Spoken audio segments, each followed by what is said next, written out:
السلام عليكم، ازيكم عاملين ايه؟ يا رب تكونوا بخير. اللهم صل وسلم وبارك على سيدنا محمد وعلى اله وصحبه اجمعين. هعمل النهارده كفته بطريقه سهله وبسيطه. مكونات معايا سهله جدا. كيلو من اللحمه المفرومه، هحط فيها فلفل اسود وملح وفيجيتار او بقسماط وخلطة كفتة، وطبعا ده اختياري، لو عندك بقسماط بتحط فيها، وبشرة بصلة وعصراها من المية اللي فيها. وباخد المية دي وانا بصبع الكفتة.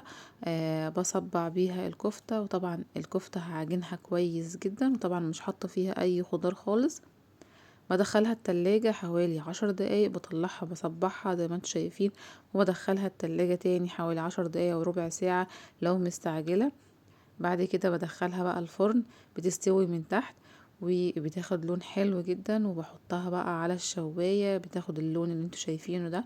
بعد كده بحط فيها الفحمية دي ونص معلقة من السمنة، بتخلي الفحم يدي دخانة اكتر وريحة وطعم جميلة جدا جدا. جربوها وان شاء الله هتعجبكم. طبعا الرز ده طريقته سهلة جدا وبسيطة. بصل وطماطم ودبس رمان، لو ما عندكيش بتحطي مرقة وكاري وكركم، وبنحط الرز عليه زي الصيادية كده بالظبط. جربوه ان شاء الله هيعجبكم.